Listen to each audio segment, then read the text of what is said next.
చాలా మంది అడుగుతా ఉన్నారు మా కాస్ట్ మేము ఎంతమంది ఉన్నామన్న కులాలు మొత్తం అందరి ఇంక్లూడింగ్ ఇప్పుడు ఓసీలో కూడా ఎవరెవరు ఎంత ఉన్నారు, ఏ జిల్లాలో ఉన్నారు, ఏ ఊర్లో ఉన్న కాడి నుంచి లెక్కుంది బాయ్ సాబ్.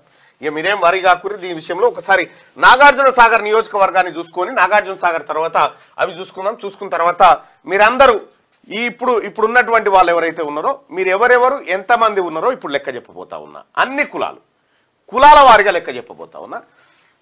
ఇక details of assembly elections, number of voters ఏడా నాగార్జున సాగర్ కాన్స్టిట్యున్సీలో మగవాళ్ళు 1,07,659 మంది ఉంటే ఆడవాళ్ళు 1,09,992 మంది ఉన్నారు. ట్రాన్స్జెండర్స్ 2 ఉన్నారు.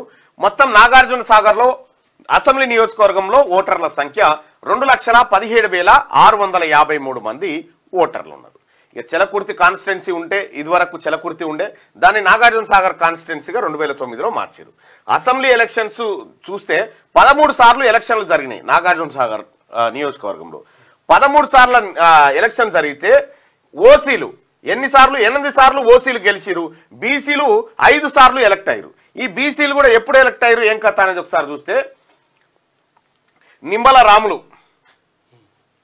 రాములని కాంగ్రెస్ పార్టీ నుంచి 72 నుంచి 78 దాకా పనిచేసిండు.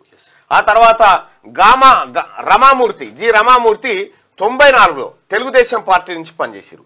ఇక్కడ నోముల నరసింహయ్య యాదవ్ 2018లో పనిచేసిండు. ఆ తర్వాత నోముల భగత్ యాదవ్ 2021లో పనిచేసిండు. ఇగో ఇట్లా కేవలం 5 సార్లు అయ్యారు. అయితే వీళ్ళు 2 సార్లు అయ్యారు. ఒక ఆయన నిమ్మల రాములు 2 సార్లు అయ్యారు. ఇట్లా 5 సార్లు మాత్రమే 13 సార్లు ఎలక్షన్స్ జరిగితే 5 సార్లు బీసీలు ఎలక్ట్ అయ్యారు, 8 సార్లు అప్పర్ క్యాస్ట్ ఎలక్ట్ అయింది. As per the demography of Munugode constituency ఇది ఏది Munugode Nagarjuna Sagar constituency of BC voters approximately 60% ఉన్నారు. ఇక 1,30,591 మంది బీసీలు ఉన్నారు. ఇలా అందులో majority of the voters in BC category OCs managed to win 8 times. As per demography of Nagarjuna Sagar constituency number of OC voters approximately 3 to 5%, which will be around 8,700 మంది ఓసీలు ఉన్నారు. నాగార్జున సాగర్ నియోజకవర్గంలో 8,700 మంది ఓసీలు. ఆ ఓసీల్లో కూడా రెడ్డి, వెలమ, కమ్మ, కాపు ఇవన్నీ ఉన్నాయి. అయితే దీంట్లో 8,700 ఉన్నటువంటి వాళ్ళేమో 8 సార్లు ఎలక్ట్ అయ్యారు. 1,30,000 మంది ఉన్నటువంటి బీసీలేమో 5 సార్లు ఎలక్ట్ అయ్యారు. ఇది ఆ నియోజకవర్గంలో. ఇక్కడ కూడా 5 మండలాలు ఉన్నాయి. దీంట్లో 6 మండలాలు ఉన్నాయి.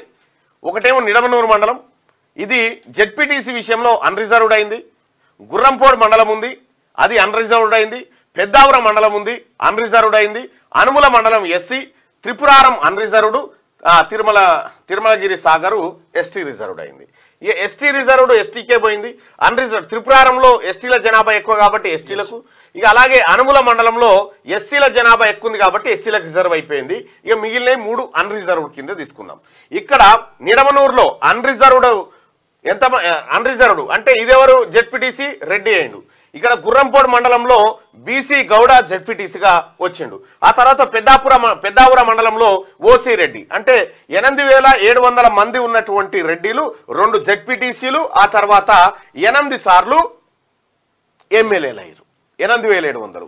ఇక్కడ 1,30,000 మంది ఉన్నటువంటి బీసీలు 5 సార్లు ఎమ్మెల్యే అయితే 1 జెడ్పీటీసీ ఉన్నాడు. ఇది నాగార్జున సాగర్ నియోజకవర్గంలో 60% ఉన్నటువంటి పాపులేషన్ కి 60% ఉన్న బీసీలకు దక్కింది ఎంత అంటే 1 జెడ్పీటీసీ. 60% ఉన్న బీసీలకు దక్కింది 1 జెడ్పీటీసీ అయితే 3% ఉన్నటువంటి ఓసీలకు 2 జెడ్పీటీసీలు దక్కినాయి. ఇక్కడ ఇది అన్రిజర్వ్డ్ కేటగిరీలో దక్కినటువంటి వ్యవహారం. సో ఇది నాగార్జున సాగర్ నియోజకవర్గం కథ. క్యూ న్యూస్ ఛానల్లో పనిచేయటకు అనుభవం గల సీనియర్ డిజిటల్ మార్కెటింగ్ వారు కావాలను సంప్రదించవలసిన నెంబర్ 8688926084. qnews@gmail.com ను సంప్రదించండి. లైక్ చేయండి,